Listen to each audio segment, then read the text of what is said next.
atmosfera terrestre, Verdade e Luz. Produção, direção e realização da USE, União das Sociedades Espíritas Intermunicipal de Ribeirão Preto. Órgão da USE, Estado de São Paulo.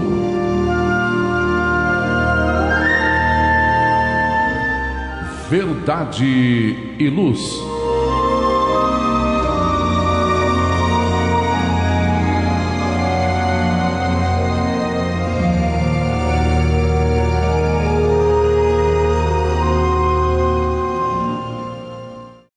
Esta é a edição de número 48 de 2024 do programa Verdade e Luz. Neste programa, contamos com a minha presença, André Reis, as participações de nossos amigos Edgartão e Maria Amélia nos comentários e a de Gilberto Silva dirigindo os trabalhos técnicos. Queremos agradecer a sua audiência, a sua participação, nos prestigiando em toda a programação da Web Rádio Verdade e Luz, disponível através do endereço www.webradioverdadeluz.org.br e pelo nosso canal do YouTube. O programa Verdade e Luz tem o apoio da Vischer Seguros, especializada em seguros de veículos, residenciais e pessoais. Ao fazer seguros, consulte sempre a Vischer Seguros pelo telefone 3625-5500. Vischer Seguros, há 25 anos trabalhando pela sua segurança com confiança. Vischer Seguros, telefone 3625-5500. Olá, a Livraria Verdade e Luz reabriu. Atendemos pelo WhatsApp 16 920003870 com delivery. Enviamos os livros para você. Consulte a taxa de entrega. Use Ribeirão, mais perto de você.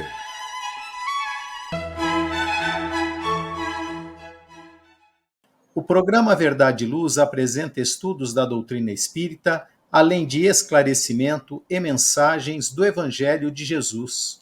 Em todos os programas, apresentamos ainda comentários e reflexões sobre temas atuais, contribuindo para o embasamento da fé raciocinada. E em nosso editorial, trazemos reflexiva mensagem intitulada Os Amigos do Homem, encontrada no site Momento Espírita da Federação Espírita do Estado do Paraná, assinada pela sua redação. Dando continuidade ao estudo de O Livro dos Espíritos, apresentaremos nossos comentários diante das perguntas de número 605 a 607b, encontradas no livro 2º, Mundo Espírita, o Mundo dos Espíritos, capítulo 11, Os Três Reinos, item 2, Os Animais e o Homem. No Momento Evangélico, prosseguindo com os estudos do livro Fonte Viva, apresentaremos mais uma mensagem do Espírito Emmanuel com a lição de número 159, intitulada Na Presença do Amor. No quadro Diálogo à Luz do Espiritismo, utilizando o livro Divaldo Franco Responde, volume 2, organizado por Cláudia Saegusa, estamos no capítulo Conflitos Conjugais, no item Conflitos Familiares. Agradecemos a sua audiência e enviamos você as nossas fraternas vibrações de paz. Verdade e Luz. No programa Verdade e Luz, o editorial A Opinião Espírita. No nosso editorial de hoje, o título Os Amigos do Homem.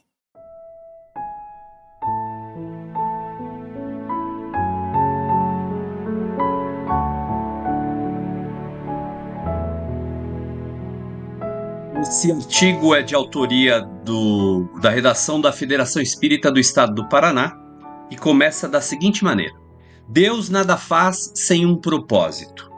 Isso nos leva a indagar, contemplando a natureza, para que servem tantas formas de vida, tantas espécies estranhas e variadas. De forma extraordinária, Quanto mais mergulhamos a inteligência na pesquisa, mais maravilhados nos tornamos ante a sabedoria de cada detalhe. Quando olhamos para os animais e os vemos de forma tão particular, servindo às nossas necessidades e aos nossos caprichos, o sentimento é de gratidão.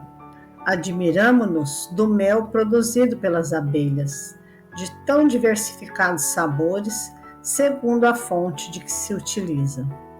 Encantamo-nos com a resistência do fio tecido pela aranha, da engenhosidade da casa do João de Barro, da estética dos ninhos das aves. Quanta riqueza no reino animal e quanto deles recebemos. Dentre os animais domésticos, destacamos aquele que é considerado o melhor amigo do homem, o cão. Sua fidelidade é incontestável. Muitas histórias já ouvimos daqueles que, morto o dono, seguem-lhe o corpo até o túmulo e ali se deixam ficar. Daqueles que acabam sendo admitidos a visitas no hospital porque não abandonam a porta do local onde se encontra o dono internado. No lar, temos os que se transformam em verdadeiros guardiães das nossas vidas e dos nossos bens. Alguns assumem o papel de babás das crianças, permitindo-se serem puxados de um lado a outro por elas, se submetendo às suas vontades com uma paciência infinita. E quando o objeto de sua guarda adormece, eles se postam ao lado, velando pelo seu sono. São esses animais que nos surpreendem, vez ou outra, dizendo-nos que, além do instinto, sentimentos existem em germe, em sua intimidade. Conta uma senhora que seu avô tinha um core chamado Ferrabras, que costumava trazer da padaria para casa, todas as tardes, uma cesta cheia de pães. Durante anos, Ferrabras executou a tarefa e nunca perdeu um pão. De repente, ele começou a chegar diariamente com um pão a menos. Intrigado com aquele comportamento, o avô decidiu segui-lo e viu o cão sair da padaria com a cesta cheia. Logo adiante, desviou-se do caminho e cuidadosamente deixou sobre um barranco elevado a sua carga. Tirou dela um pão e desapareceu atrás de um muro. Para surpresa de quem o seguia, ali estava uma cadela com a perna quebrada, rodeada pela ninhada de 7 cachorrinhos nascidos há poucos dias. A dádiva do Collie era avidamente devorada por ela. Deus dotou os animais do instinto, o que lhes assegura a vida e a continuidade da espécie.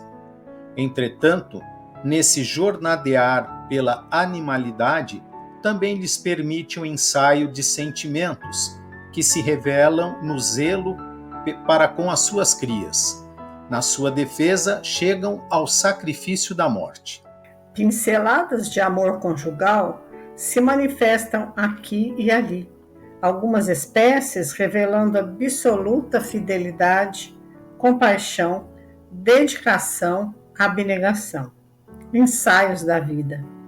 Quanto mais temos a aprender com respeito a esses nossos irmãos inferiores, os animais credores dos nossos cuidados e da nossa gratidão. Verdade e Luz.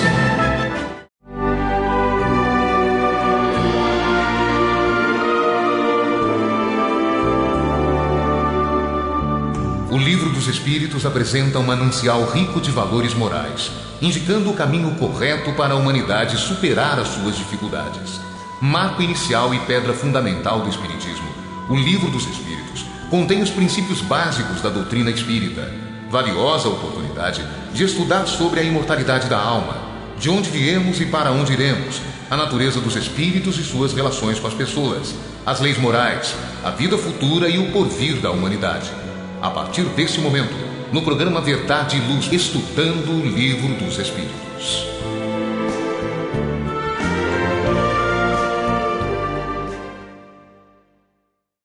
Passamos agora ao nosso quadro de estudo da codificação espírita. Estamos estudando o Livro dos Espíritos, no seu livro segundo, Mundo Espírita dos Espíritos, capítulo 11, Os Três Reinos, item 2, Os Animais e o Homem. A primeira questão de hoje é a de 605. Kardec pergunta: se considerarmos todos os pontos de contato existentes entre o homem e os animais, não poderíamos pensar que o homem possui duas almas, a alma animal e a alma espírita, e que, se ele não tivesse esta última, poderia viver, mas como os animais? Dizendo de outra maneira, o animal é um ser semelhante ao homem, menos a alma espírita? Disso resultaria que os bons e os maus instintos do homem seriam o efeito da predominância de uma ou de outra dessas duas almas? Edgar.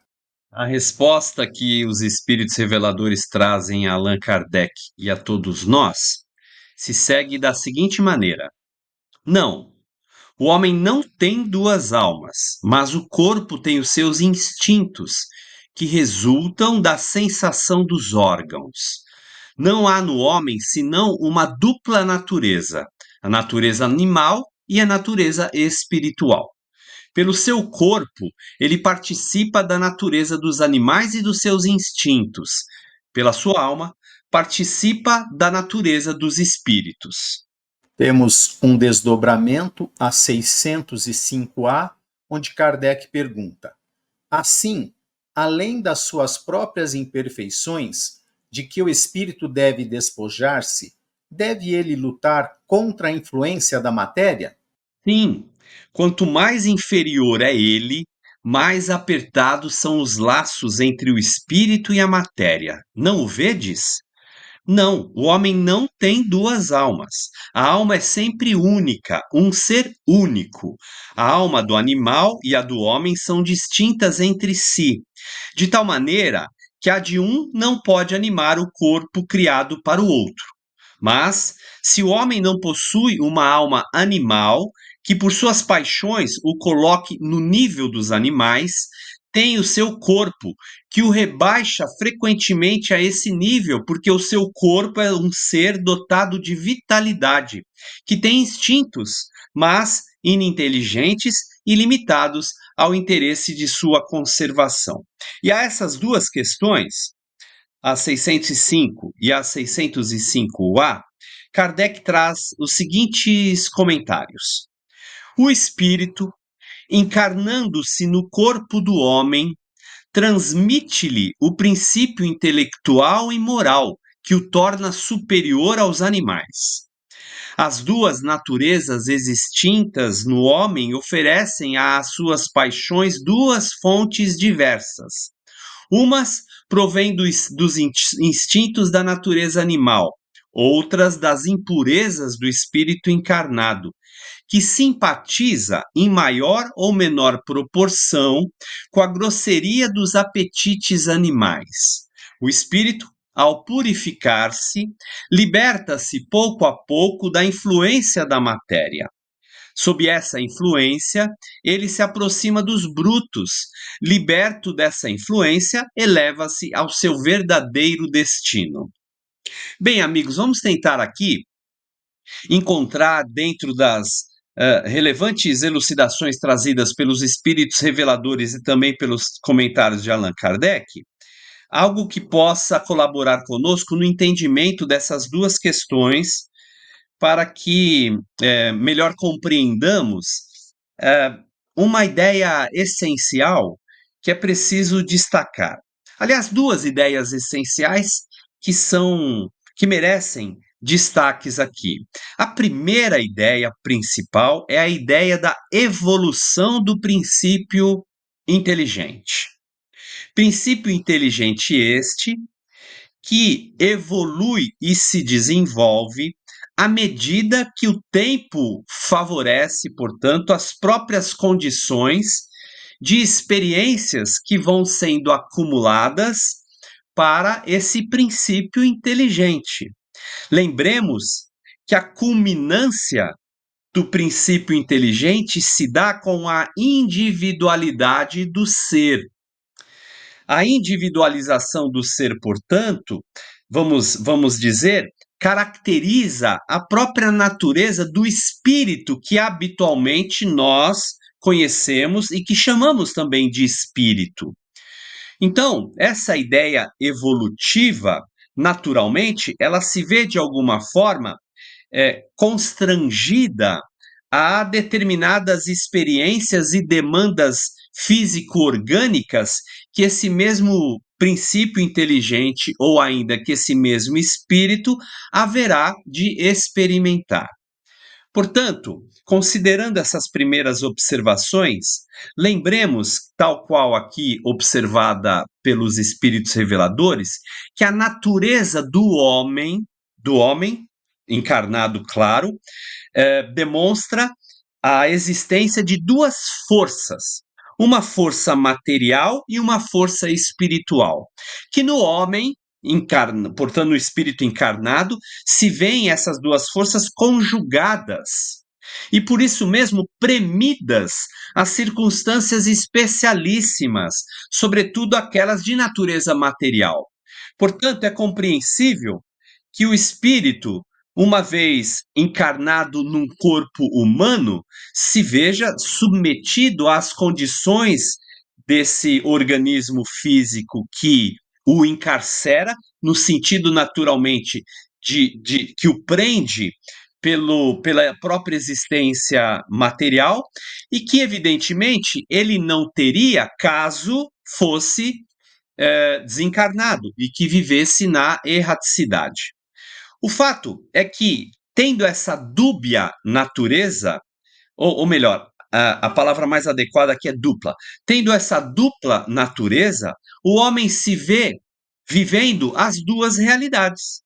Ou seja, ora, uma realidade plenamente material, quando em vigília, ora, uma realidade espiritual, quando, por exemplo, algo emancipado do corpo. Então, essas duas naturezas são distintas, muito embora se confundindo. Ora, é compreensível, portanto, que à medida que o espírito se desenvolve, progride e evolui, a influência que o organismo exerce sobre esse espírito acaba diminuindo. Nós, por exemplo, temos impulsos instintivos que são mecanismos indispensáveis à própria conservação do corpo e à manutenção da sobrevivência humana. Esse instinto se verifica, por exemplo, nos primeiros movimentos do bebê que vai buscar, através da sucção, o leite materno, né? Os antropólogos reconhecem aí a primeira demonstração instintiva do organismo humano para que o bebê recém-nascido sobreviva. Então, ninguém o ensina a sugar o leite, né? Uma vez em contato com o seio maternal, provido do próprio alimento que lhe é peculiar, ele simplesmente o suga, se alimentando. Então vejamos que há movimentos instintivos absolutamente necessários para a nossa sobrevivência. Isso não significa afirmar que nós um dia os perderemos, mas, sobretudo, que essa força instintiva, sobretudo no que se refere às paixões orgânicas, né, acabam sendo minoradas, porque o espírito mais evoluído, mais desenvolvido, detém um controle sobre si maior do que as injunções e constrangimentos patrocinados pelo organismo fisiológico que naturalmente lhe é próprio.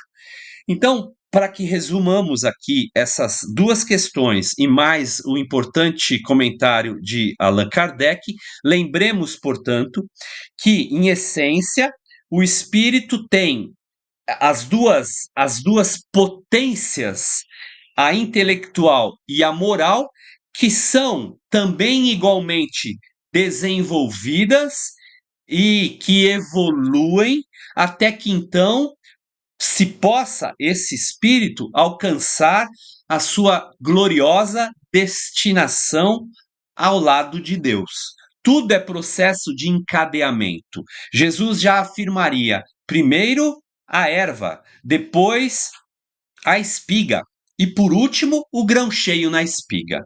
Então todo o processo de aperfeiçoamento exige elaboração, tempo e engrandecimento na obra de Deus.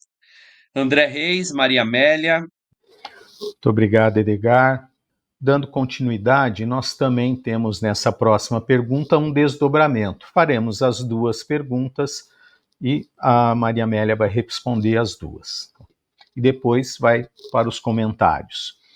606.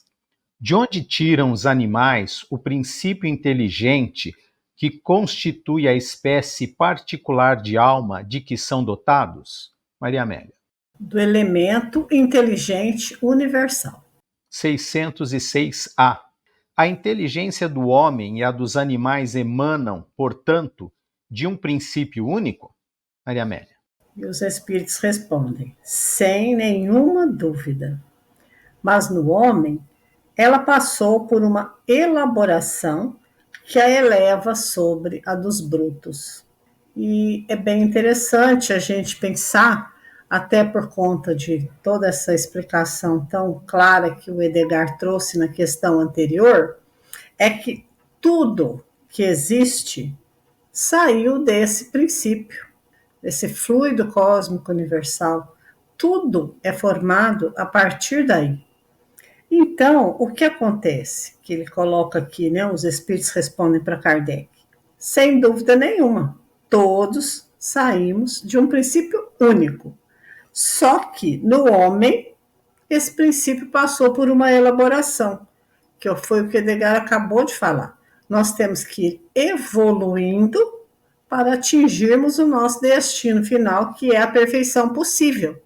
E Emmanuel tem uma fala bem interessante no livro Consolador, que ele fala exatamente isso, que o nosso conhecimento, apesar de ser muito ainda pequeno, mas que nós temos que pensar numa figura de linguagem que seria o seguinte, que o que une o homem aos animais, como até nós vimos isso também no nosso texto evangélico de hoje, é o sentimento de solidariedade, de companheirismo, de amor. Então, nos minerais, por exemplo, não existe isso. É apenas a lei de atração dos elementos químicos. Já no vegetal, já tem ali uma pequena sensação, né? Porque se tirar uma folha, ela vai morrer. Enquanto que no animal, já desenvolveu o instinto. Muito embora, por tudo que a gente vê hoje em dia, os animais também já estão caminhando para melhorar esse instinto. Agora, o homem é o quê? É racional, é razão. O homem já tem a inteligência, já sabe pensar, já sabe resolver os seus problemas. E o que é o nosso caminho? O nosso caminho é chegar à angelitude, é chegar próximo da divindade. Então, nós temos que reconhecer, através da gradação da nossa evolução, nós vamos, então, nesse caminhar, cada vez mais nos afastando dos brutos, como colocam aqui os espíritos, para chegar na nossa evolução. E é esse caminhar que Jesus espera de nós, né? É para isso que nós nascemos aqui, para evoluir, caminhar. E os animais também chegarão, né? Também evoluirão. Mas surgimos todos do mesmo princípio. André? Muito obrigado, Maria Amélia. Faremos uma breve pausa aqui no nosso programa Verdade e Luz para as informações, comunicados e propagandas da Web Rádio Verdade e Luz e já voltamos.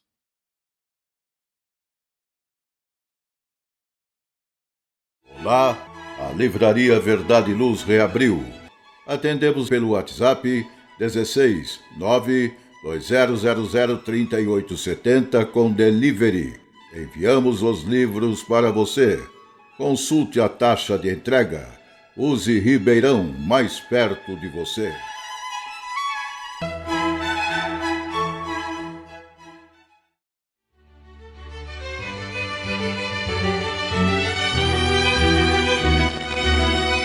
Você já foi a um centro espírita? O centro espírita é uma escola onde podemos aprender e ensinar, espalhar o bem e exercitar a solidariedade. Existe sempre um centro espírita perto de você, com horário e dia de sua conveniência. Faça parte de um centro espírita. Aprenda a dividir, a estudar junto, a trocar sorrisos e experiências. No centro espírita, você encontra amigos e faz mais amigos. Respeita as diferenças e aprimora os seus conhecimentos. Frequente um centro espírita.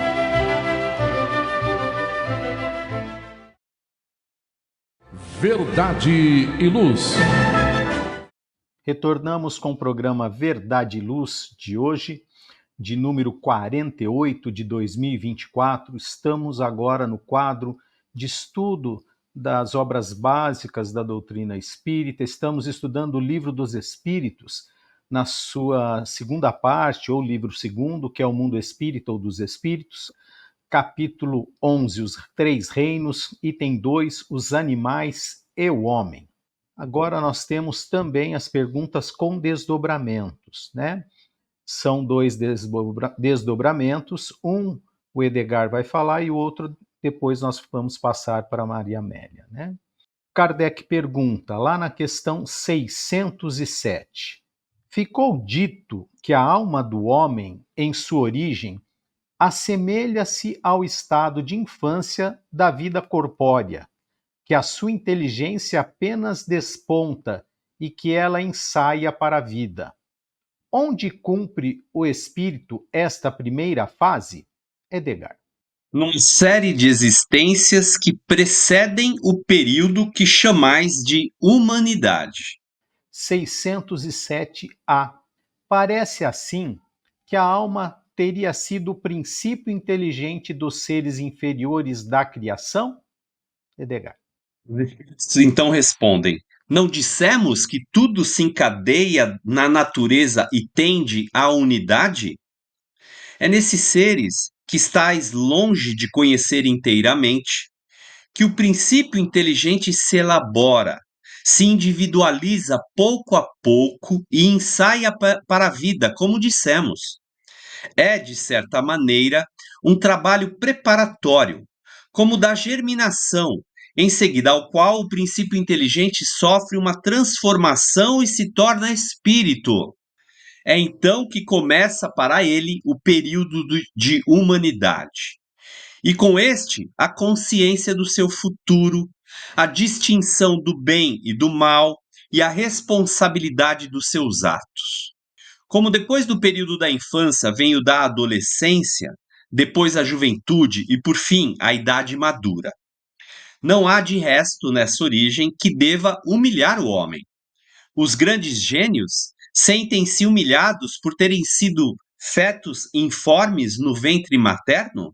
Se alguma coisa deve humilhá-los, é a sua inferioridade perante Deus e a sua impotência para sondar a profundeza de seus desígnios e a sabedoria das leis que regulam a harmonia do universo.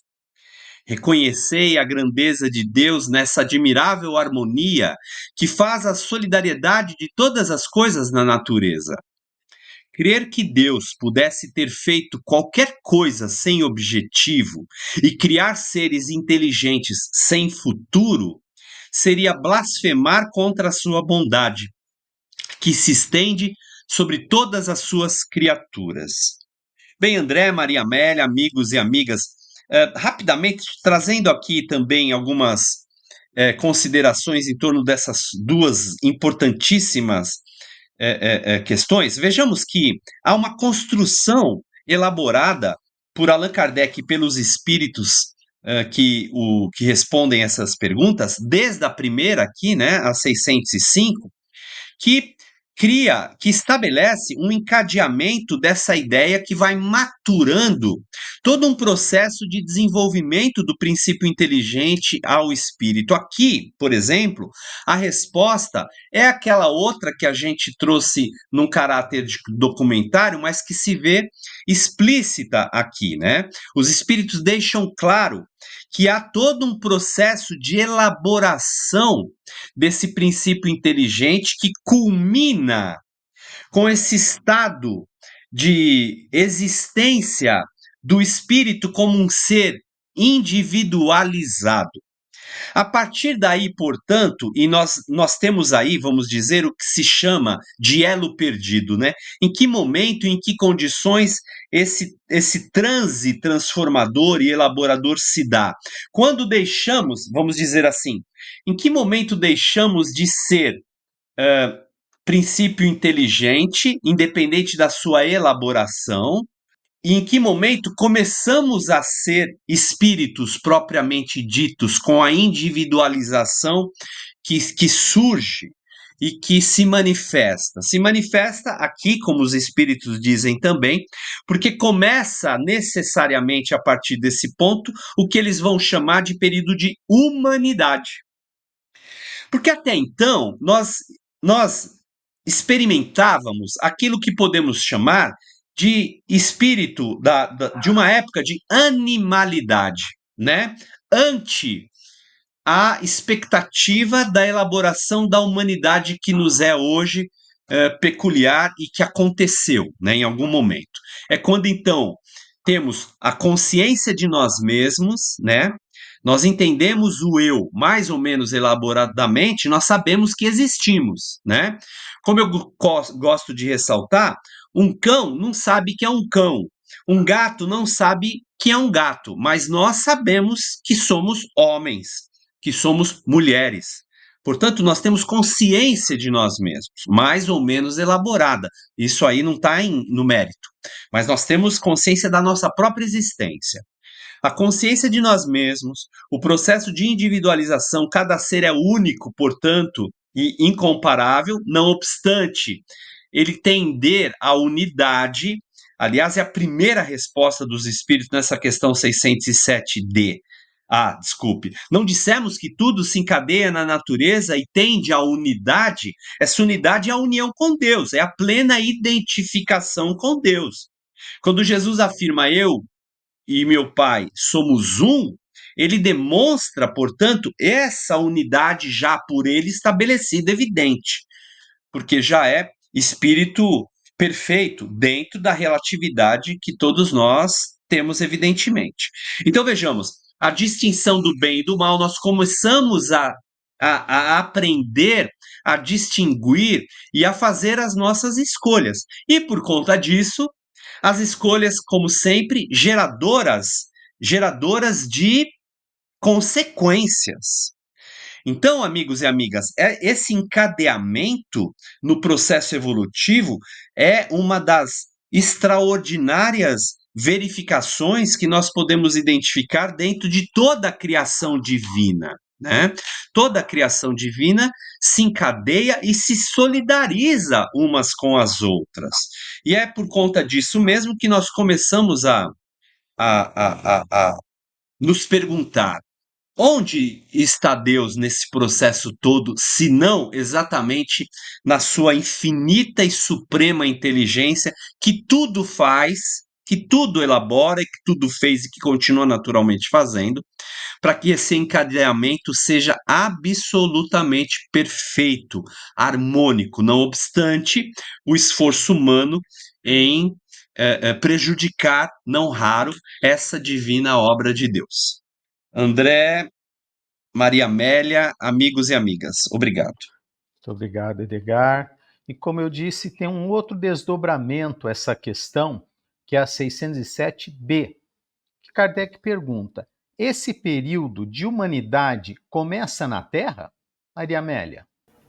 E os espíritos respondem: a Terra não é o ponto de partida da primeira encarnação humana.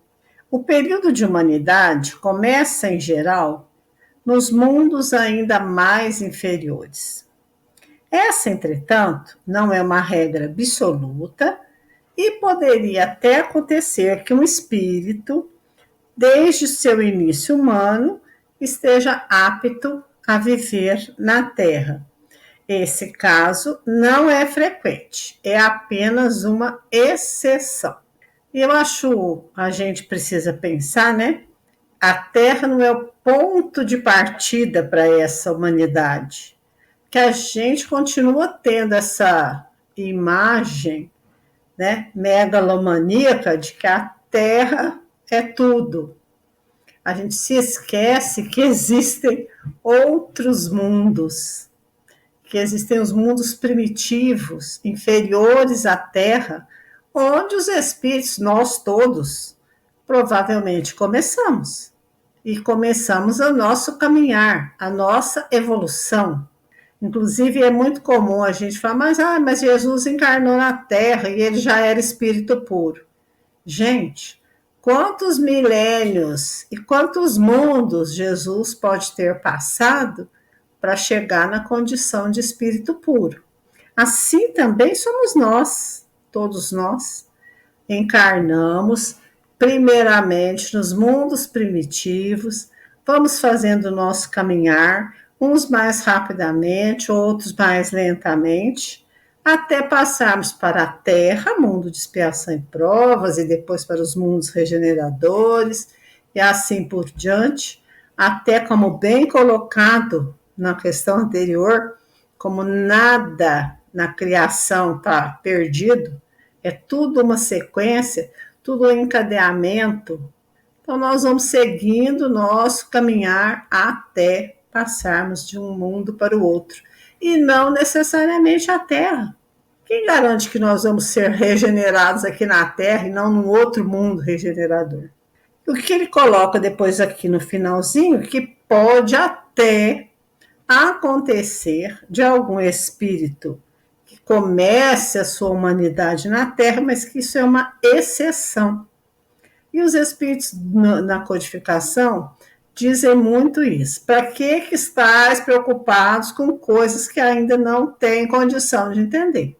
Vamos tentar entender aquilo que é possível entender para a nossa evolução neste momento, para não fugir da ordem das coisas, das leis da natureza, das leis divinas, para que não causemos aí confusão. Vamos aceitar que a nossa inteligência ainda não é capaz de entender algumas coisas. Entenderemos um dia, é claro, estamos caminhando evolutivamente. Mas, neste momento, o importante é entendermos que começamos antes, em mundos primitivos, e agora estamos na Terra. Eu acho muito legal aquela imagem, né, que a gente tem a infância, a adolescência e a maturidade. Eu fico pensando, será que nós já estamos na adolescência? Espero que sim, né, André? Muito obrigado, Maria Amélia. Obrigado, Edgar. Encerramos aqui este quadro de hoje do nosso programa Verdade e Luz. Vamos a uma breve pausa para dar sequência ao próximo quadro. Verdade e Luz.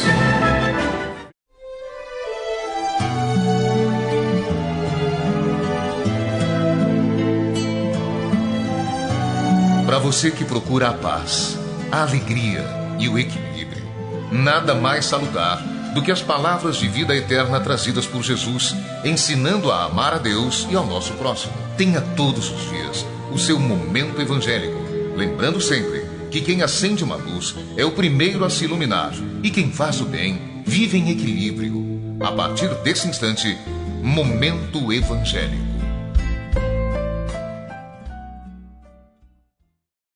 Retornamos com o nosso programa Verdade e Luz de número 48 de 2024 e o quadro agora é o Momento Evangélico, onde retiramos do livro Fonte Viva o capítulo 159, intitulado Na Presença do Amor, onde Emmanuel, através da psicografia de Francisco Cândido Xavier, vai discorrer sobre uma frase que João grafou na sua primeira carta, no capítulo 2, versículo 10. Aquele que ama seu irmão está na luz e nele não há escândalo.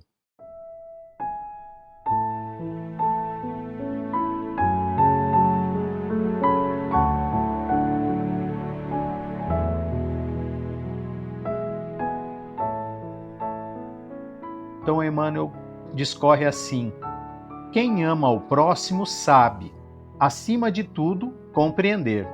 E quem compreende sabe livrar os olhos e os ouvidos do venenoso visco do escândalo, a fim de ajudar, ao invés de acusar ou desservir. Necessário trazer o coração sob a luz da verdadeira fraternidade, para reconhecer que somos irmãos uns dos outros, filhos de um só Pai. Enquanto nos demoramos na escura fase do apego exclusivo a nós mesmos, encarceramo-nos no egoísmo e exigimos que os outros nos amem. Nesse passo infeliz, não sabemos querer senão a nós próprios, tomando semelhantes por instrumentos de nossa satisfação. Mas, se realmente amamos o companheiro de caminho, a paisagem de vida se modifica, de vez que a claridade do amor nos banhará a visão. Ama, pois, e assim como a lama jamais ofende a luz, a ofensa não mais te alcançará. Saberás que a miséria é fruto da ignorância e auxiliarás a vítima do mal, nela encontrando o próprio irmão necessitado de apoio e entendimento. Aprenderás a ouvir sem revolta, ainda mesmo que o crime te procure os ouvidos, e cultivarás a ajuda ao adversário, ainda mesmo quando te vejas dilacerado, porque o perdão com o esquecimento absoluto dos golpes recebidos surgirá espontâneo teu espírito, assim como a tolerância parece natural na fonte que acolhe no próprio seio as pedras que lhe atiram. Ama e compreenderás. Compreende e servirás sempre mais cada dia, porque então permanecerás sobre a glória da luz, inacessível a qualquer incursão das trevas. Maria Amélia, vou pedir para você fazer um breve comentário sobre esse compromisso com o amor. Gente, bom, eu já disse aqui, né? Sou muito fã do Emmanuel, mas quem ama o próximo sabe compreender. Ele começa assim, né? Então, quem é o nosso próximo? É a primeira coisa que a gente precisa compreender. O nosso próximo é aquele que está conosco todos os dias. Que às vezes a gente acha que amar o próximo é o nosso trabalho lá fora, nosso trabalho na casa espírita, no orfanato, no asilo, nos hospitais. Mas e os nossos em casa? E aí ele fala, né, que a gente precisa aprender a amar sem esperar nada em troca, e a gente faz exatamente o contrário, a gente quer ser amado e não oferece nada em troca. Se a gente amar o companheiro do caminho, e o companheiro do caminho é quem? Nosso pai, nosso irmão, nosso filho, nosso esposo, nossa esposa. Se a gente souber amá-los, a gente vai iluminar, vai ser só luz, vai ser só paz. É fácil? Costumo falar que não, que a coisa mais difícil é esse amor do próximo que está próximo da gente. Mas ele fala perdão, esquecimento, tolerância, que eu acho que é uma das coisinhas mais difíceis, é a tolerância, que a gente implica com o chinelo que ficou fora do lugar, o garfo que era assim, ficou do outro jeito, coisas mínimas que nos tiram do sério. E aí ele encerra falando, né? Que quem ama compreende e quem compreende serve. E serve para que seja luz, para que ilumine.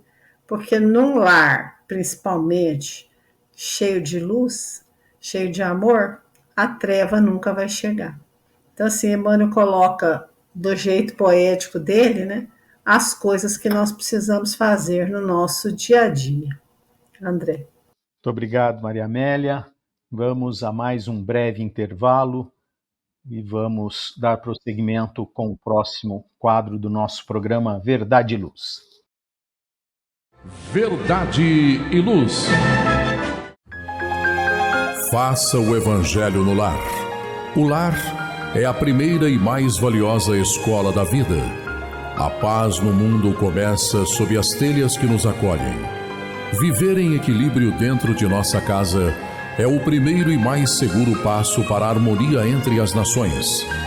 Fortaleça os laços de fraternidade, realizando o Evangelho no lar frequentemente. Verdade e Luz. Num mundo cheio de contrastes, onde o mal parece sempre derrotar o bem, por que existe tanta desarmonia? A sociedade nunca terá paz? Já entendemos as lições trazidas por Jesus? Seguir seus passos é possível? Quando teremos felicidade? Todas essas questões e muitas outras serão respondidas a partir de agora, com o programa Diálogo à Luz do Espiritismo.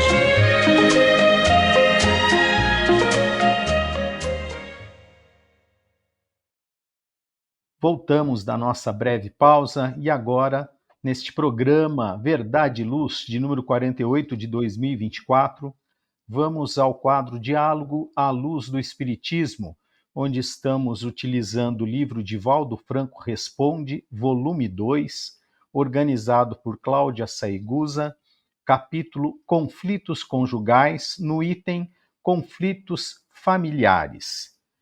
E a pergunta escolhida a Divaldo é a seguinte: quais são as principais causas dos conflitos familiares? E Divaldo Franco responde: quando procuramos a união conjugal, sempre levamos conosco muitas fantasias em nossa mente. Acreditamos que o casamento é uma viagem ao país da felicidade plena e que o outro é uma complementação das nossas necessidades. Quase sempre chegamos a esse momento com muitos conflitos psicológicos e acabamos por transferir para o parceiro as nossas insatisfações, esperando que ele possa suprir, por exemplo, o vazio existencial, a solidão, a necessidade de amparo contínuo. Os problemas começam a aparecer quando o encantamento inicial da primeira fase da união conjugal vai desaparecendo e o relacionamento se aprofunda.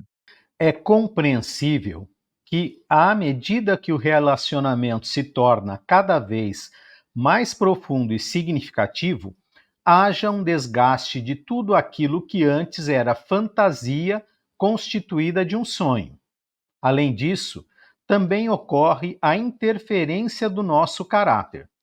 Muitas vezes, trazemos conflitos do nosso lar, da união dos nossos pais, daquelas terríveis brigas que tanto infelicitam as famílias. Quando chegamos à realidade da nossa união, acabamos por reproduzir esses conflitos de uma maneira perturbadora. Outra questão fundamental para o conflito da união conjugal é o egoísmo. Aquele indivíduo que pensa que o outro sempre deve ceder não compreende que o casamento é uma parceria. E como em toda parceria, cada um tem os seus direitos, mas também os seus deveres. Especialmente deveres que se transformam em direitos ao longo do tempo. Dessa maneira, a maturidade psicológica de um indivíduo é muito importante para um bom entendimento conjugal. Nesse relacionamento, cada dia se aprende um pouco mais à medida que o tempo passa e amadurecem as reflexões. Então, o matrimônio se torna muito mais seguro, ao contrário das uniões apressadas que sempre trazem resultados perturbadores. Falamos ainda agora, Maria Amélia comentou, na presença do amor, e agora falamos do cadinho purificador, né, Edgar? Como é que fica? Aliás, eu diria que toda relação humana é, pela sua própria natureza, um instrumento de aprendizado, de crescimento e gerador de atrito, né? Quer dizer, sobretudo as familiares, sobretudo a intimidade comungada pelas pessoas. Então é bastante natural, André, Maria Amélia, amigos e amigas que nos assistem e nos ouvem, que nós nos vejamos permanentemente partícipes de fontes conflituosas nessa vida de relação. Vale lembrar que lá na Lei de Sociedade, estudada por Kardec e pelos espíritos reveladores, ele destaca que o homem, antes de tudo, é um ser gregário, portanto social, e que ele só se desenvolve socialmente, só se desenvolve em contato com os outros. É claro, então, portanto, na intimidade do ser, na intimidade do lar, na intimidade da união conjugal, nós vamos experienciar conflitos porque estamos expondo o melhor de nós de um lado, mas também aquilo que muitas vezes nós não temos de tão bom assim a apresentar, afinal de contas, todos somos imperfeitos. Agora, um detalhe importante que eu queria chamar a atenção. A ciência tem se debruçado muito sobre essa questão da, da química cerebral quando das relações humanas, né? E ela chegou a uma conclusão particularmente quase uma unanimidade da sociedade científica atualmente. O fato é que o cérebro ele gera hormônios neurotransmissores que vão facilitar ou dificultar a vida de relação no início, assim, que ela se estabelece, né? Vale ressaltar que quando estamos apaixonados por exemplo, a ciência vai chamar, em termos técnicos, como uma demência temporária. Olha que coisa interessante, né? Demência temporária. Dizem, o ditado popular vai dizer que o amor é cego, né? O amor é cego. A ciência vai dizer que nós passamos por uma demência temporária. E por quê? Porque eles detectaram que no início das relações, dois neurotransmissores, dois hormônios promovidos pelo hipotálamo, que abundam no nosso quimismo cerebral, a ocitocina e a vasopressina. E esses dois hormônios, eles tiram algo da racionalidade do ser. Portanto, eles deixam a gente assim, meio sem racionalizar determinadas coisas. Por outro lado, eles desenvolvem um sentimento de apego muito grande, né? E ao mesmo tempo, eles tiram a criticidade do ser. Olha que interessante. É por isso que a gente não vê defeito quando a gente está nessa fase da paixão, né? Só vê mais tarde. E um detalhe importante: conjugado esses hormônios com a serotonina e a dopamina, a coisa se multiplica de tal forma que esses índices de hormônios elevados, eles permanecem conosco algo em torno de 3 anos, 2 anos. Vejamos então como isso é interessante. É por isso que depois de um tempo, aquela paixão inicial, aquele fogo, né, aquela coisa muitas vezes eloquente, intensa, começa a diminuir para que a gente entre nos níveis de, vamos dizer assim, normalidade hormonal. Divaldo fala sobre isso, todas as respostas que Divaldo patrocina é também sobre isso, né? Exatamente que no início das uniões, nós nos vemos ainda mergulhados numa atmosfera de fantasias, de ilusões, de altas expectativas. E quando a coisa naturalmente começa a se desenvolver e a gente cai na real, a gente percebe então que, como se diz, o buraco é mais embaixo, né? E por conta disso, é claro, nós somos impelidos a experimentar os conflitos que inegavelmente todos nós temos. Se não temos ainda, teremos, mas faz parte da nossa natureza, especialmente por conta de uma observação que Kardec, que Divaldo levanta aqui, a questão do egoísmo, né? O egoísmo, naturalmente, ele é um grande agente influenciador das nossas escolhas, né? E, sobretudo, das nossas reais intenções. Então, se não conhecermos assim a nossa intimidade, sobretudo as nossas inclinações, as nossas tendências, os nossos verdadeiros quereres, nós vamos identificar muito facilmente aí a fonte originária dos conflitos que temos. Então, o que a Maria Amélia disse anteriormente é fundamental, né? A ideia da tolerância, a ideia da solidariedade, sobretudo a compreensão que culmina tudo isso no amor, é indispensável, né, amigos? Então vamos pensar nisso. Obrigado mais uma vez, André, Maria Amélia, amigos e amigas. Obrigado, Edgar, pelos seus comentários. Verdade e Luz. amigos que nos ouvem e nos assistem. Estamos chegando ao final do programa Verdade e Luz, agradecendo a sua participação e também os nossos patrocinadores. O programa Verdade e Luz tem o apoio da Vischer Seguros, especializada em seguros de veículos, residenciais e pessoais. Ao fazer seguros, consulte sempre a Vischer Seguros pelo telefone 3625-5500. Vischer Seguros, há 25 anos trabalhando pela sua segurança com confiança. Vischer Seguros, telefone 3625-5500. Olá, a Livraria Verdade e Luz reabriu. Atendemos pelo WhatsApp 16 920003870 com delivery. Enviamos os livros para você. Consulte a taxa de entrega. Use Ribeirão, mais perto de você.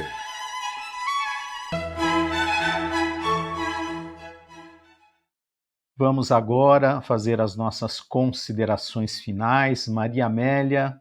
Queridos amigos, amigas, telespectadores, ouvintes da Web Rádio, só nos resta agradecer por mais essa oportunidade de estarmos aqui com os companheiros André, Edgar, o nosso Gilberto na técnica, e agradecemos por essa oportunidade de estudos e reflexão. Estaremos juntos, se Deus quiser, em breve oportunidade.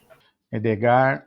Naturalmente também eu agradeço a oportunidade de trabalho, de aprendizado, sobretudo compartilhando aqui dos conhecimentos e comentários tão relevantes trazidos pela nossa amiga Maria Amélia, pelo André, o Gilberto Silva também que coordena as nossas atividades aqui na direção técnica, e você, especialmente você que nos assiste, que nos ouve e que é o grande agente que faz com que nós nos encontremos aqui semanalmente. Obrigado mais uma vez, muita paz a todos e até muito breve, se Deus quiser.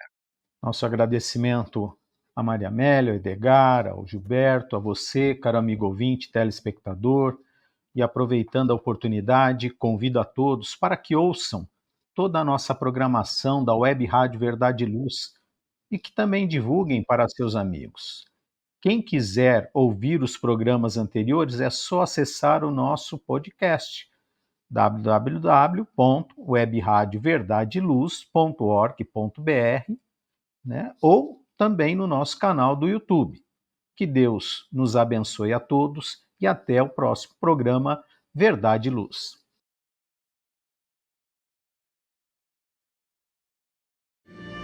Verdade e Luz.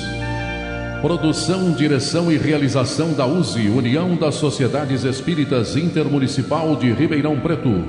Órgão da USE, Estado de São Paulo.